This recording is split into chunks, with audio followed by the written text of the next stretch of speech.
Good morning guys. आज हम लोग सीखेंगे exponents and parts. Exponents and parts क्या है? हमारे पास एक नंबर दिया हुआ होता है, उसके ऊपर छोटा सा नंबर लिखा होता है। ये जो नीचे नंबर दिया हुआ है दैट इज़ बेस, एंड जो ऊपर नंबर दिया हुआ है दैट इज़ एक्सपोनेंट या पार। इसका क्या मतलब है? ये क्यों लिख दिया जाता है ऐसे ऊपर? इसका मतलब है कि आप बेस को उतनी बार मल्टीप्लाई कर रहे हो जितनी पावर है। अगर मेरे पास है 3⁵ तो मैं 3 को 5 टाइम्स मल्टीप्लाई करूँगी। 3 × 3 × 3 × 3 × 3। अब जैसे फ्रैक्शंस हैं, हमारे पास डेसिमल्स है, सबको इवैल्यूएट करने का कोई ना कोई तरीका होता है। अगर हमें किसी नंबर को एक्सपोनेंशियल फॉर्म में लिखना है तो हम कैसे लिखेंगे? फॉर एग्ज़ाम्पल हमारे पास 108 है, इसको एक्सपोनेंशियल फॉर्म में कैसे लिखा जाएगा? हम इसको प्राइम फैक्टराइज करेंगे। 2 कितने बार है? 2 टाइम्स। 3 टाइम्स। तो मैं 108 को लिख सकती हूँ 2⁵2 मल्टीप्लाइड बाय 3⁵3। अब इन पे ऑपरेशंस देखते हैं कैसे होते हैं। इनको ऑपरेट करने के लिए लॉज होते हैं। अगर हमारे पास 2 नंबर्स हैं, उनको मल्टीप्लाई किया जा रहा है, बेस सेम है एंड पावर्स अलग है, तो हम पावर्स को सिंपली ऐड कर देते हैं। अगर है 2⁵7 मल्टीप्लाइड बाय 2⁵5 तो आएगा हमारे पास 2⁵7 + 5 यानी 2⁵12। अगर हमें इसकी वैल्यू निकालनी है तो हम क्या करेंगे? 2 को 12 टाइम्स मल्टीप्लाई कर देंगे। फिर देखते हैं डिवीजन में क्या होता है। a⁻m divided by a⁻n, it will give us a⁻m-n। 5 की पावर 11 है, उसको 5 की पावर 17 से डिवाइड किया तो क्या आया? 5 की पावर 11 - 17। ये आ गया हमारे पास 5 की पावर -6।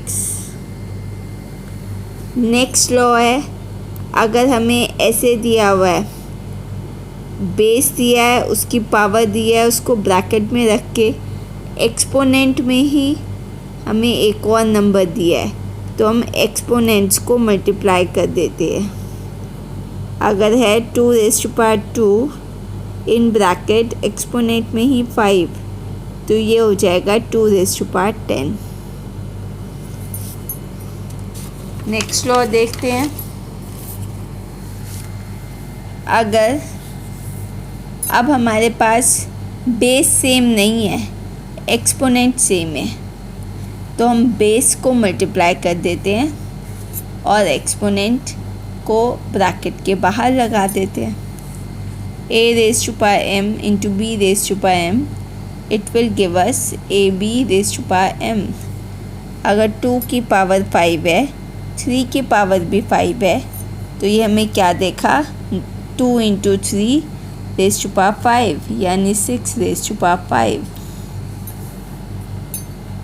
अब कोई भी नंबर हो, बेस कोई भी हो, 1 लाख, 2 लाख, 2500, 3600, कोई भी बेस हो, अगर पावर 0 है तो उसकी वैल्यू 1 है। 41 की पावर अगर 0 है उसकी वैल्यू 1 है। अब ऐसा भी होता है कि हमारे पास नेगेटिव एक्सपोनेंट है, कोई भी नंबर लिखा हुआ है, लेट्स से 2 की पावर -3, तो क्या होता है? हमारा बेस रेसिप्रोकल हो जाता है और पावर यानी एक्सपोनेंट पॉजिटिव हो जाती है। इसको हम लिख सकते हैं 1/2⁵3। अगर है 4⁻⁻1, मैं इसको लिख सकती हूँ 1/4⁻1। अब हमें लॉस समझ आ गए सारे, उसके बेस पे हम क्वेश्चंस को सॉल्व कर सकते हैं। एक एग्जाम्पल देखते हैं।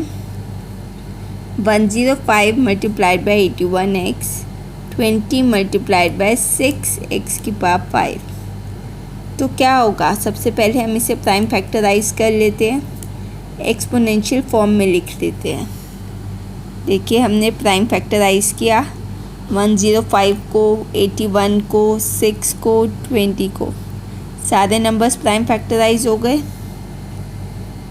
फिर इनको यहाँ पर लिख दिया। हमारे पास क्या आया, 7 × 3⁵ x, 2⁵ 3 × 3x⁵5। अब देखिए कौन कौन से बेस सेम है। अगर बेस सेम है तो हमें इवैल्यूएट करना आता है। अगर बेस सेम है, नंबर्स मल्टीप्लाई हो रहे हैं, तो हम एक्सपोनेंट्स को ऐड कर देंगे। अगर डिवाइड हो रहे हैं तो हम एक्सपोनेंट्स को सब्ट्रैक्ट कर देंगे। तो 7 तो कोई और है ही नहीं, तो 7 इज़ अलोन। 3 की पावर ऊपर 5 है, नीचे 1 है इसका एक्सपोनेंट, तो 5 - 1। x की पावर ऊपर 1 है, नीचे 5 है, 1 - 5। और 2⁵3 भी अलोन है, वो भी ऐसा का ऐसे ही रह जाएगा। तो हमारे पास क्या आया, 7 × 3⁴ x⁻⁻4 होल डिवाइडेड बाय 2⁵3। तो गाइस आज हम लोगों ने सीखे एक्सपोनेंट्स।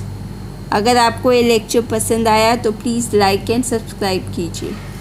Thank you.